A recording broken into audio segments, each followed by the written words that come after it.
আসলাম দিরাই থানার ঐতিহ্যবাহী হাওর প্যারাসেফটি হাওরে আসছি। দেখি প্যারাসেফটি হাওরের অবস্থা। দেখেন প্যারাসেফটি হাওরের অবস্থা, কিছু কিছু মানুষে অনেক ধান খাটাইছে, কিন্তু ধান নিয়ে অনেক কষ্টের মধ্যে আছে। রাস্তাঘাটের যে অবস্থা, যে দেখি আমরা একটু রাস্তাটা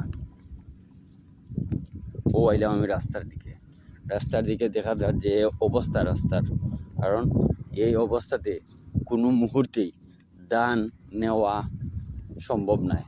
দেখেন সাইয়া রাস্তার কি অবস্থা। আল্লাহ, এই অবস্থার মধ্যে মানুষ কিভাবে ধান নিব আর কিভাবে কি করব? যে পরিমাণে গাড়ছে চাক্কা, যদি এই অবস্থা থাকে তাহলে তো মানুষের ধান নেওয়ার কোনো সুযোগ সুবিধা নাই। দেখতেছেন আপনারা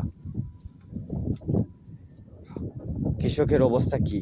কৃষকের অবস্থা খুব নাজেহাল। এই পরিমাণে যে অবস্থা চলে, কৃষকের খুবই কষ্টকর।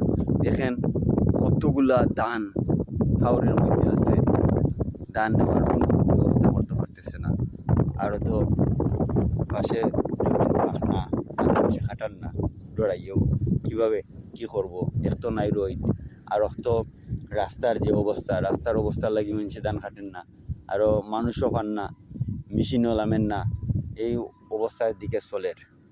তো সবাই আমার এই ভিডিওটা দেখে লাইক কমেন্ট শেয়ার করবা, আর সবার কাছে যাতে পৌঁছে। আর আমরা সকলের জন্য দোয়া করি, একে অন্যের জন্য দোয়া করি, যাতে সুন্দর মতো সুস্থ মতো আমরা এই বৈশাখীটা তুলতাম পারি। আমরা তো এই বৈশাখীটা হয়েছে একটা ফসল মাত্র, এক ফসলের উপরে আমরা নির্ভর। আমরা তো আর দ্বিতীয় কোনো সারাহুঞ্জি নাই। বর্ষাকাল আইলে আমরা সব বেকার, কোনো কাম কাজ নেই। একমাত্র হেমন্ত সিজন আইলে আমরা জমিন করি, আর বৈশাখ মাস আইলে আমরা জমিন খাটি।